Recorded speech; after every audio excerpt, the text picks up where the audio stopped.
La exposición del Santísimo Sacramento es parte del contenido de la liturgia de la Iglesia. Es decir, si el Santísimo Sacramento está expuesto, ¿qué significa? Que la sagrada liturgia de la Iglesia se sigue operando, sigue actuando y sigue produciendo los beneficios de los que hablábamos nosotros el día de ayer, donde decíamos que Jesús vino a tributar culto a su Padre Dios, porque en la Santísima Trinidad no hay otra razón de ser por la cual se relacionen entre ellos el Padre, el Hijo y el Espíritu Santo. La pregunta que podríamos hacernos nosotros para distinguir a Jesús de la Santísima Trinidad es la siguiente: ¿qué tiene Jesús que no tenga el Padre? ¿Qué tiene Jesús que no tenga el Espíritu Santo? Y en una visión simple podemos decir, podemos afirmar: Jesús tiene nuestra humanidad. Lo que podemos decir que diferencia al Hijo del Padre y el Espíritu Santo es ¿qué cosa? Nuestra humanidad. Y si el Hijo vino a tributar culto al Padre en espíritu y en verdad, ¿con qué lo hizo? Con su humanidad. ¿Y no crees tú que así como el Hijo con su humanidad vino a tributar culto al Padre, no es para ponernos el ejemplo, para marcarnos la ruta que también nosotros en nuestra débil humanidad estamos llamados a vivir rindiendo tributo, rindiendo culto a nuestro Padre en espíritu y en verdad? ¿Qué te detiene a ti para que tú también te sumes a Jesús para rendir culto, adoración a nuestro Dios en espíritu y en verdad, para proclamar su gloria, para reconocerlo como nuestro Dios, para glorificarlo a Él? La respuesta es muy simple. Y a un lado del Santísimo Sacramento tenemos del lado derecho una cruz llena de pecados. Y a todos los que yo les he preguntado, ¿qué te impide a ti acercarte a Dios? ¿Qué te impide a ti ser adorador en espíritu y en verdad? Y la respuesta es muy simple y a la vez muy triste: mi vida de pecado. Y es por ello que si bien Jesús vino a tributar culto a su Padre y a enseñarnos a nosotros con nuestra pobre humanidad a rendirle culto de adoración a nuestro Padre del cielo en espíritu y en verdad, algo nos estorba. ¿Qué cosa es? La vida de pecado. Y es así que, llegada la plenitud de los tiempos, Dios envió a su Hijo, nacido bajo la ley, para rescatar a los que estamos esclavizados por la ley. Tanto amó Dios al mundo que envió a su Hijo para que todos los que crean en Él tengan vida de eternidad. Pero no lo podemos hacer si estamos esclavizados al pecado. Es como tengo yo un micrófono de diadema, se me descompuso, no lo puedo utilizar. Así somos nosotros cuando estamos heridos por el pecado. No podemos adorar a Dios, no podemos convivir plenamente y abrazarlo a Él. Por eso en un primer tiempo Jesús viene a rescatarnos del pecado. Pero imagínense que el micrófono que se me descompuso, ya Juanito lo mandó reparar, ya sirve, pero se queda guardado en la sacristía. Y yo me sigo apoyando en este micrófono inalámbrico y dejo el otro, el de la diadema, lo dejo en un cajón. ¿Habrá valido de algo que lo hayan mandado a arreglar? Pues así sucede con nosotros. Ya me confesé con Dios. Ya me eché una enjuagadita, dicen muchos. Pero eso es solo el inicio. ¿Para qué lavas la ropa? ¿Para qué le echas una enjuagadita a la ropa? Para ponértela y para lucirla. Claro, habemos muchos que se nos queda la ropa enterrada en el closet, se nos hace amarilla. Y llega un momento en que cuando la encontramos decíamos, ay, esta era mi camisa favorita, pero pues ya está toda amarillenta, ya ni con otra lavada ya no se puede. Sirve para echarla a la basura. Cuando nosotros vivimos la Semana Santa, nos confesamos, nos reconciliamos con Dios. Ya estamos limpios, ¿no? Ya estamos limpios. Pero ahora hay que ponerse la camisa. Ahora hay que salir a la calle y lucir aquello que fue lavado. ¿Y cuántos de nosotros creemos que eso ya no vale? Ya. Jesús vino a salvarme, ya le pedí perdón de mis pecados, ya está, ya, se acabó. Fin de la conversación.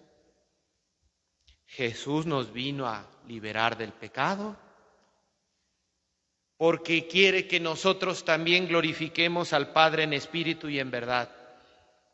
Porque nos abre las puertas para abrazar la santidad del hombre. Sean santos, dice Dios, como vuestro Padre Dios es santo. No estamos predestinados al fracaso, no estamos predestinados a la tragedia, no estamos predestinados más que a la vida de la santidad. ¿Cuánta gente dice, no, yo creo que Dios me mandó a esta tierra para sufrir? No, yo creo que Dios me mandó a esta tierra para que me fuera mal. No es que Dios me mandó a esta tierra para que yo fracasara. No, Señor, Dios te mandó a esta tierra para que fueras santo. Y nuestra única predestinación como criaturas de Dios es que lleguemos a ser santos.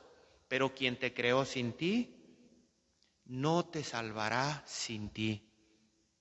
Dios te creó, pero no te puede conducir a la santidad si tú no quieres, si tú no te dejas, si tú no le abres la posibilidad. Porque Dios pone su casi todo para que tú pongas tu casi nada. Pero si tú no pones tu casi nada, Dios no puede poner su casi todo. Creo que se queda claro, ¿verdad? ¿Y dónde creen que Dios pone su casi todo? Para que nosotros pongamos nuestro casi nada y se opere la salvación en nosotros, decíamos el día de ayer, en la liturgia. En la liturgia nosotros damos a Dios un culto personal y comunitario, la acción personal de Cristo con la Iglesia, donde recibimos la gracia sacramental. Liturgia es el culto que le damos a Dios. Liturgia es los libros viejitos con los que los primeros cristianos se apoyaban para hacer sus celebraciones. Liturgia es las rúbricas, las letritas que nos van diciendo esto no hagas, esto sí haz, esto no hagas, esto sí haz. Y muchos nos hemos quedado encajonados en esa concepción de liturgia, lo que se debe hacer y lo que no se debe hacer cuando celebras la misa. El Concilio Vaticano II nos abre un panorama más amplio de lo que es la liturgia. Y el Concilio Vaticano II nos dice, no, la liturgia es más grande. Me decía alguien el día de ayer, ay padre, con todo lo que dijo de liturgia, yo pensé que liturgia eran las que se subían a leer. Y para mí eso es liturgia, para mucha gente, en muchas parroquias de nuestra diócesis, ¿quiénes son las de liturgia? Las que se suben a hacer las lecturas, ¿sí o no? Y mucha gente piensa que eso es liturgia, las que proclaman la palabra de Dios. Y el Concilio Vaticano II nos dice, La liturgia es la prolongación de la obra de Cristo a través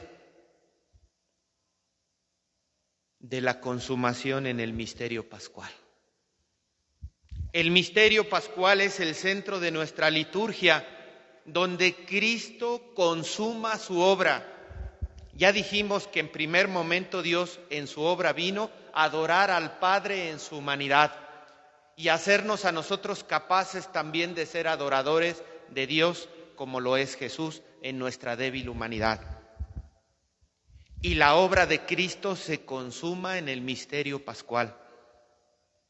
Para quien aún no sepa qué cosa es el misterio pascual, es lo que vamos a celebrar el Jueves Santo, la pasión del Señor.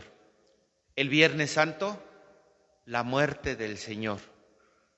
El Sábado Santo, en las vísperas del domingo, la resurrección del Señor. Eso es el misterio pascual. Dice nuestra fe, porque con su muerte destruyó nuestra muerte y con su resurrección restauró nuestra vida que estaba esclavizada por el pecado, nuestra vida que estaba atada por las cadenas de este mundo. ¿Y dónde creen que logra todo eso? ¿Dónde creen que se consuma la obra de Dios? ¿Dónde creen que se renueva el misterio pascual? Hablando de liturgia, hay un librito que se encontró del año 432. Imagínense. Año 432, sacramentario gelasiano. Es como un ritual de sacramentos. 432. Y ese librito dice: pues del costado de Cristo dormido en la cruz, nació el sacramento admirable de la Iglesia entera.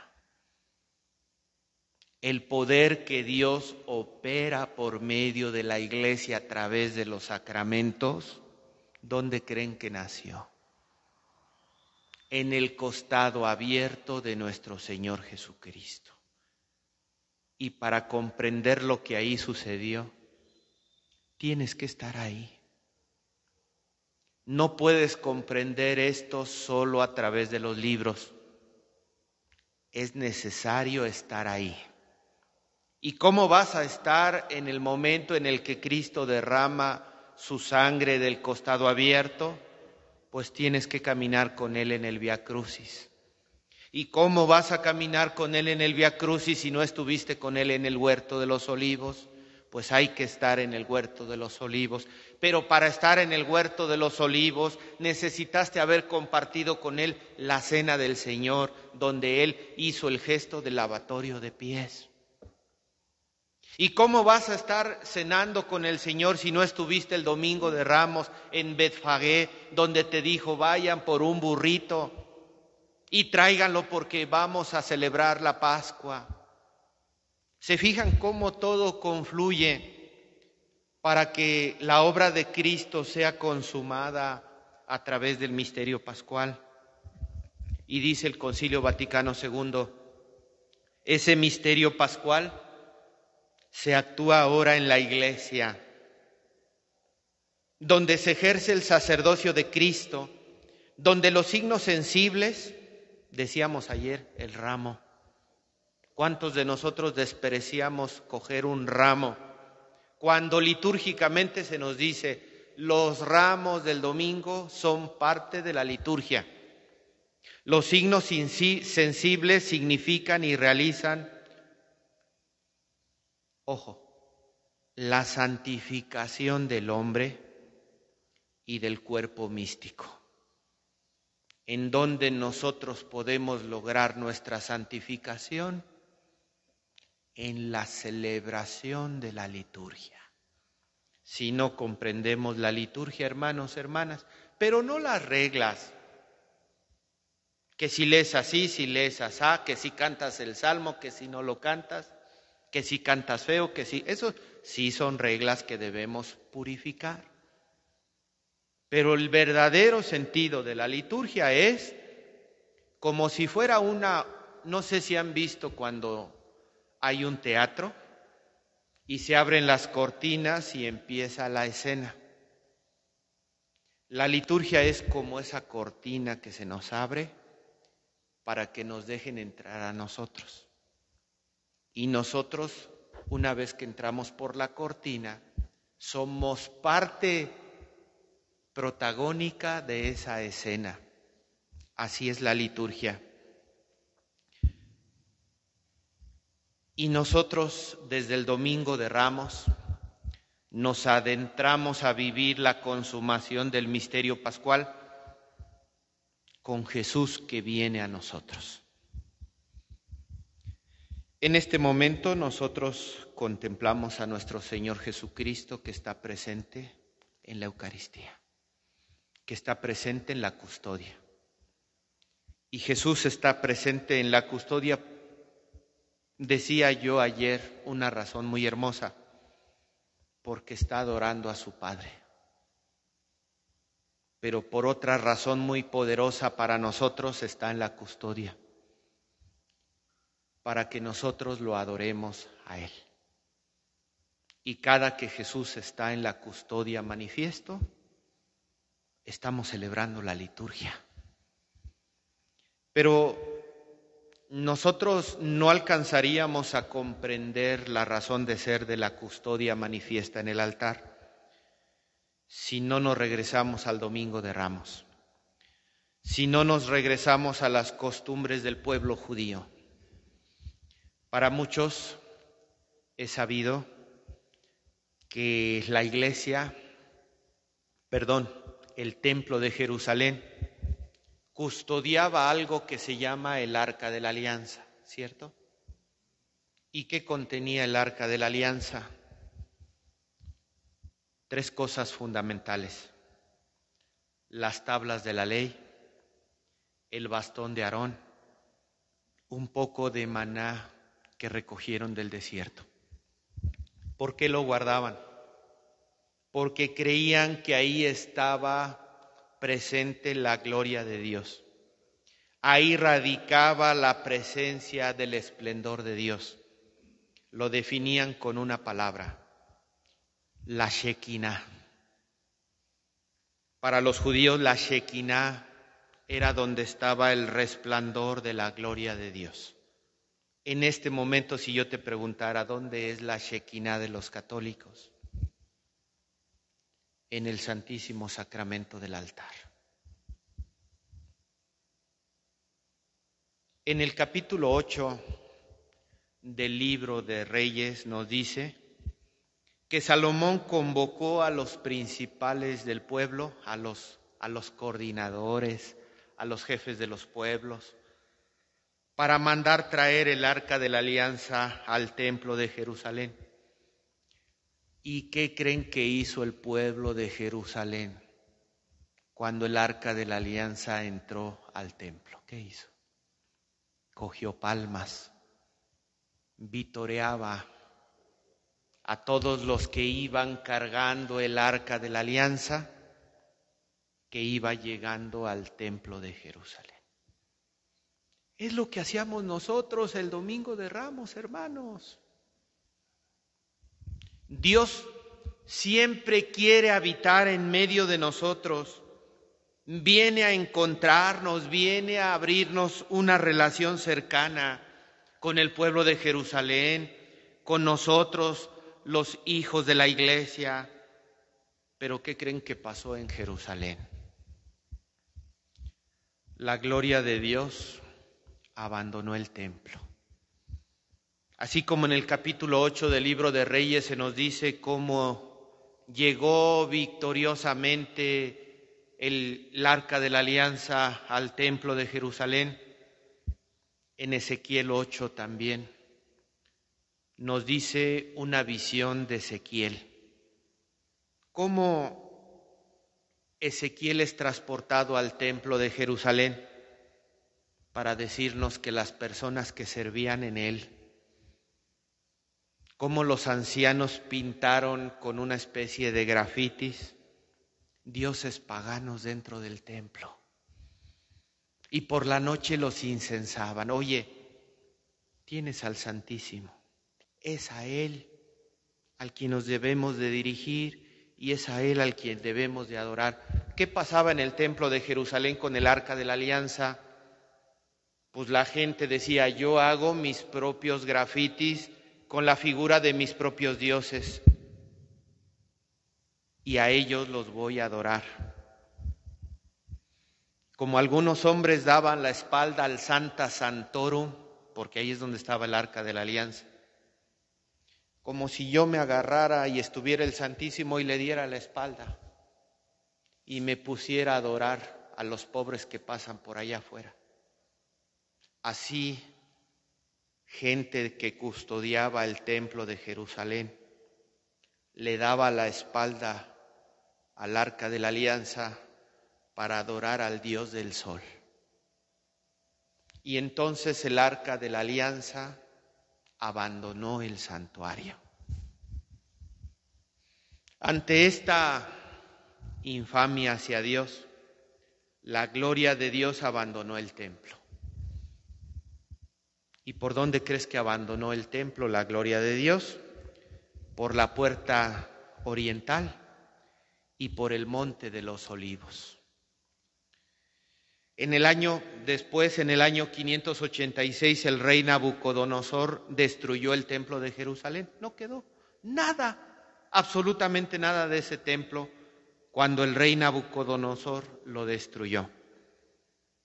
Además se llevó a los judíos desterrados a Babilonia, ¿verdad? Hemos escuchado que los judíos fueron desterrados a Babilonia cuando Nabucodonosor destruyó el templo. Cuando vuelven del destierro, ya que pasaron los años, el pueblo judío vuelve del destierro, vuelve a construir su templo. Pero ¿qué creen? Que en el templo nuevo que construye el pueblo judío ya no está la Shekinah, ya no está el Arca de la Alianza, ya no está la presencia de Dios en el templo. Qué triste, ¿no? Porque un templo sin presencia de Dios es un salón de eventos nada más. Pero Dios en su infinita providencia nos vuelve a prometer que estará con nosotros. Y a través del profeta Zacarías, ya se acordaron, ¿verdad? Quienes salieron con nosotros a la calle para proclamar el Evangelio, Jesús toma una cita bíblica del profeta Zacarías, ¿verdad? A través del profeta Zacarías, Dios promete a su pueblo, porque Dios nos abre siempre nuevas oportunidades. Eso tenlo por seguro. Nadie puede decir, yo ya estoy fregado de la mano de Dios, yo ya no tengo remedio, yo ya estoy para la basura. No, Señor, eso no se vale. Es porque no conoces a Dios. Cuando tú conoces a Dios, sabes que Dios siempre, mientras estés en vida terrena, te va a dar nuevas oportunidades. Grábatelo en tu memoria y en tu corazón. Si al pueblo judío le dio una nueva oportunidad para que la presencia de Dios regresara nuevamente al templo y lo volviera a hacer en el mismo lugar por donde se marchó. Y la lectura del Domingo de Ramos nos dice: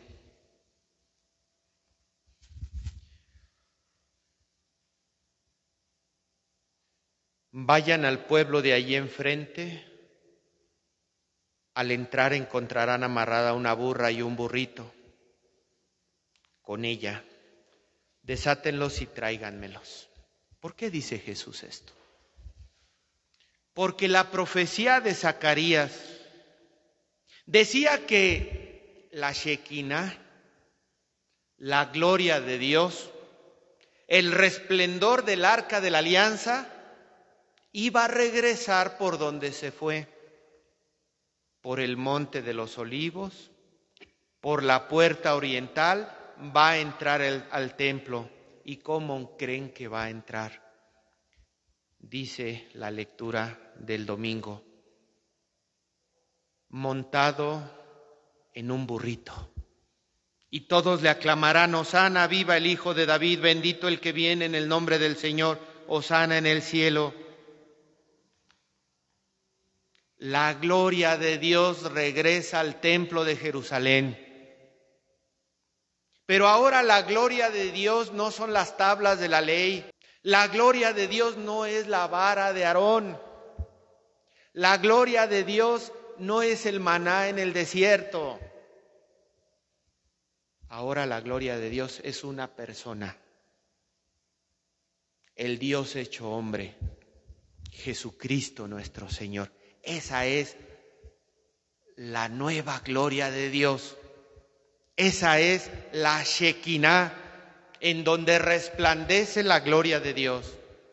Y nosotros en la liturgia lo acompañamos entronizándolo con nuestras palmas, caminando con Él, viviendo lo que vivió el pueblo judío el Domingo de Ramos. Para nosotros, pues, ahora la gloria de Dios está encarnada en una persona. Para nosotros la gloria de Dios está encarnada en el Hijo del Hombre. La gloria de Dios es Jesús. ¿Queda claro? La gloria de Dios es Jesús. ¿Dónde está Jesús? Está el esplendor de la gloria de Dios. Dice Zacarías, capítulo 9, versículo 9. Regocíjate sobremanera, hija de Sión. Da voces de júbilo, hija de Jerusalén. He aquí tu rey viene a ti, justo y dotado de salvación. Tu rey viene dotado de salvación, humilde, montado en un asno, en un pollino, hijo de asna.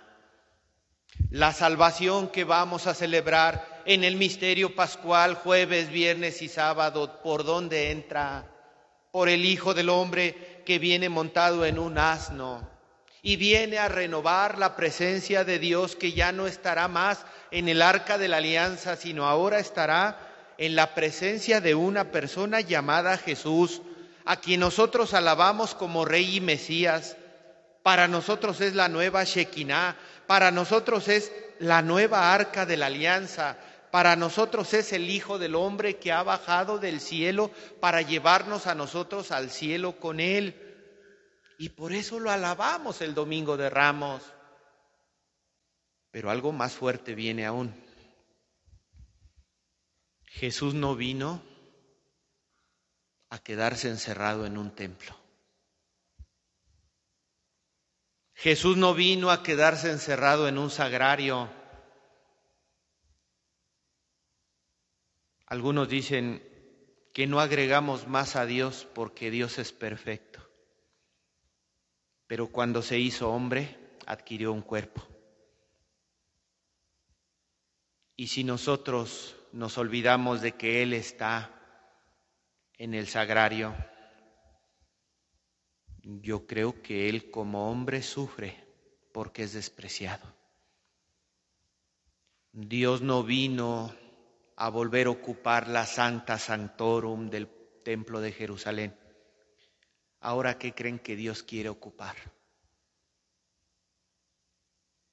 El sagrario es necesario porque hay que guardarlo en un lugar, porque hay que llevarle la comunión a los enfermos. Por eso es necesario el sagrario.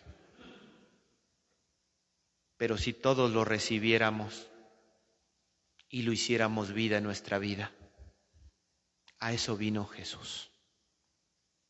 A que el templo ya no fuera un templo material, a que el templo ahora fuera el templo de su cuerpo. Él lo dijo. Él hablaba del templo de su cuerpo. Porque Él quiere habitar en un templo vivo. ¿Y cuál es el único templo vivo donde Dios puede habitar? En el cuerpo humano, no hay otro. El único templo vivo donde Dios puede habitar es el cuerpo humano. En definitiva, Dios vino nuevamente en la persona de Jesús para habitar en nuestros corazones. Ese es el verdadero prodigio del misterio pascual. Jesús quiere habitar en un templo vivo, en el corazón de los seres humanos. Esos son los verdaderos nuevos templos de Dios. Y cuando Jesús entra triunfal en Jerusalén y nosotros lo adoramos, lo alabamos y le cantamos hosana y aleluya, es porque nosotros estamos dispuestos a hacer esos nuevos templos de Dios. Yo decía que la rama ahuyenta para los paganos, significa ahuyentar al enemigo de mi casa. Para nosotros los cristianos, la rama debe de ser un signo de que yo le he pedido a Dios con mi hosana que me haga a mí templo vivo de Dios. San Pablo a los Corintios tiene 2 citas bíblicas. La primera en el capítulo 3 que nos dice: ¿no saben que son templo de Dios y que el Espíritu de Dios habita en ustedes? ¿No lo saben? Y en el capítulo 6, también de la primera carta a los Corintios, nos dice: ¿qué no saben que su cuerpo es templo del Espíritu Santo que está en ustedes, en el cual tienen a Dios? ¿Qué no lo saben? ¿En dónde quiere venir Jesús a establecer su nuevo templo? ¿En dónde? En ti y en mí. Por eso, hermano, cuando tú comulgas, no dejes a Jesús en el sagrario. Cuando tú comulgas, llévatelo para que lo hagas vida con tu propia vida. Porque es como cuando el micrófono lo reparo y lo guardo al cajón. No guardemos a nuestro Señor en el cajón. Portémoslo como nosotros, como cuando portamos una vestidura. Jesús vino para que seamos los nuevos templos. Templo del Espíritu Santo, templo de la presencia de Dios, templo de la gloria de Dios, para que la Shekinah habite en nosotros, porque ahora en nosotros es donde el Señor quiere habitar. ¿Vamos bien? ¿Por qué no puede habitar en nosotros? ¿Por qué? Porque estamos atascados de pecado. Por eso no se puede. Aquel que te creó sin ti, no te salvará sin ti. Si tú no le entregas tu pecado a Dios,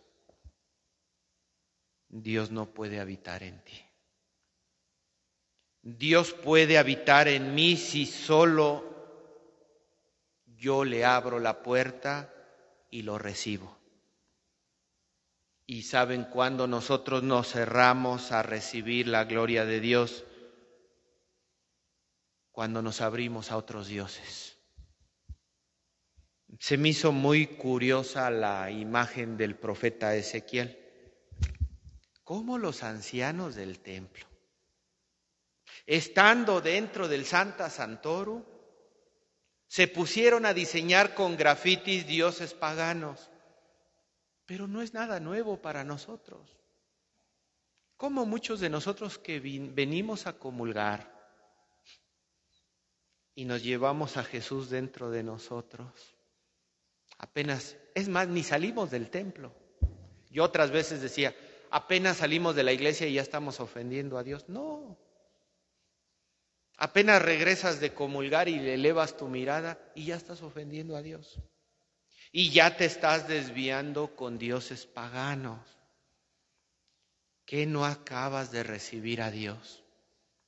¿Por qué haces grafitis de otros dioses que no pueden salvar cuando tienes al verdadero Dios, la verdadera arca de la alianza, la verdadera Shekinah está dentro de ti?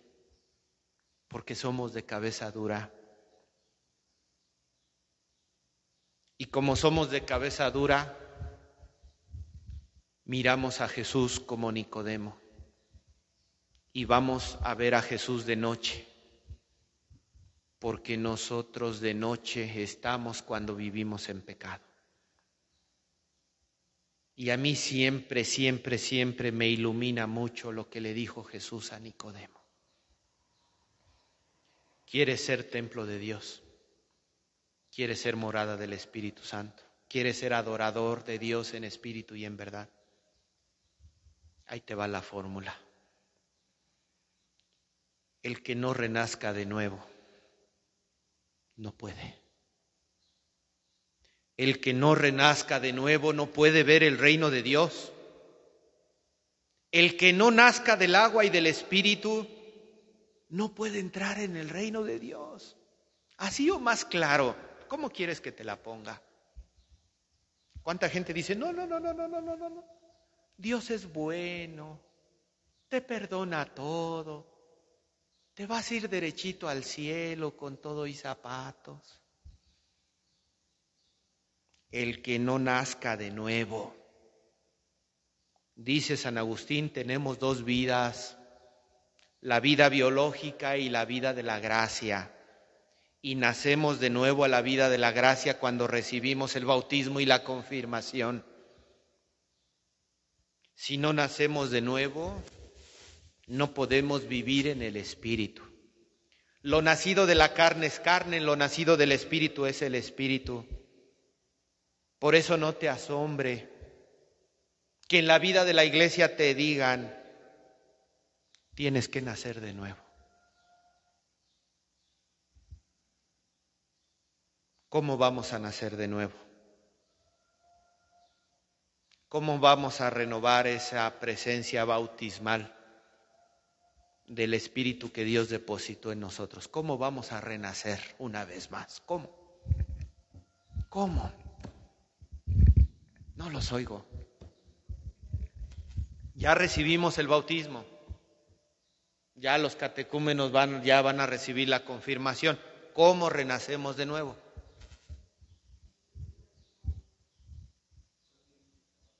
Volviéndonos a bautizar. ¿Y cómo vamos a revivir ese bautismo en nosotros? Metiéndonos a la liturgia, para que al meternos a la liturgia, Dios haga su obra en mí y permita que yo experimente nuevamente ese bautismo.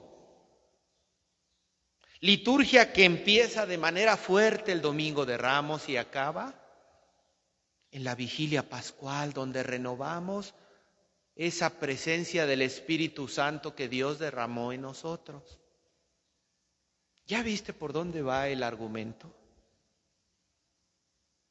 La invitación es clara, hermanos. El Hijo del Hombre, el que baja del cielo, es el que viene a salvarnos, es el que viene a darnos la potestad, es el que viene a invitarnos a ser morada de Dios y templo del Espíritu. Pero esto no sucede en automático. Como prolongación de la respuesta que Jesús le dio a Nicodemo, Jesús dice, como Moisés levantó la serpiente en el desierto. ¿Saben por qué Moisés levantó una serpiente en el desierto? Porque las serpientes picaban a los judíos y se morían. Y el pueblo judío empezó a morir a causa de la picadura de las serpientes. Y Yahvé le dijo a Moisés, levanta una serpiente de bronce para que todos los que la miren, cuando sean picados por las serpientes, no mueran. Y así fue como el pueblo judío sobrevivió. Desafortunadamente después de eso le hicieron a la serpiente de bronce, la hicieron Dios. La hicieron un Dios pagano. Y Dios envió su promesa: he aquí que concebirá la Virgen y dará a luz un hijo, el Hijo del Hombre. Así como la serpiente fue alzada en el desierto, así tiene que ser levantado el Hijo del Hombre. Al ver la serpiente, los que eran picados de serpiente eran salvados. Al ver a Jesús que era masacrado por nuestros pecados, nosotros que somos atormentados por nuestros pecados somos salvados. Lo único que nos puede liberar de esos pecados que no nos permitan transformarnos en templo de Dios es el Hijo del Hombre que es elevado en la cruz. Como la serpiente fue levantada en el desierto, así el Hijo del Hombre es levantado en el Calvario. ¿Aún tienes dudas de vivir el Viernes Santo? ¿Aún tienes dudas de caminar con nosotros en el Vía Crucis? Todo el que es obra del mal aborrece la luz, todo el que es obra de la verdad va a la luz. ¿Nosotros a quién pertenecemos? Si pertenecemos a la luz, ¿a quién debemos mirar? ¿A dónde vamos a mirar estos días santos? ¿Aquel que es fuente de la luz o vamos a voltearnos al mundo que es fuente de oscuridad? Muchos dicen, es que yo quiero disfrutar mis días de descanso. Hermano, hermana, nos vamos perfilando al Viernes Santo. La Escritura dice claramente, la exaltación en la cruz ya es el inicio de la glorificación de Dios. Cuando Jesús es traicionado, nos dice el Evangelio de hoy, cuando Jesús es traicionado, comienza la glorificación de Dios. ¿A qué vino Jesús en primer lugar a esta tierra? ¿A qué vino? Dijimos, a glorificar a su Padre, a adorarlo en espíritu y en verdad. Desde el momento en que Judas lo traicionó, desde el momento en que se operó su traición, nuestro Padre Dios ya era glorificado. ¿Con qué quiero concluir? Que muchas veces el dejar nuestra vida de pecado nos provoca dolor, nos provoca sufrimiento, nos provoca angustia, nos provoca muerte. Por eso mucha gente dice, no, yo no dejo el pecado, mejor sigo disfrutando bien sabroso mi vida. Cuando nosotros sufrimos, cuando nosotros experimentamos la cruz, pero estamos en la firme determinación de dejar el pecado, en ese dolor, en ese sufrimiento, ¿qué crees? Ya nos estamos convirtiendo nosotros en adoradores de Dios, en espíritu y en verdad.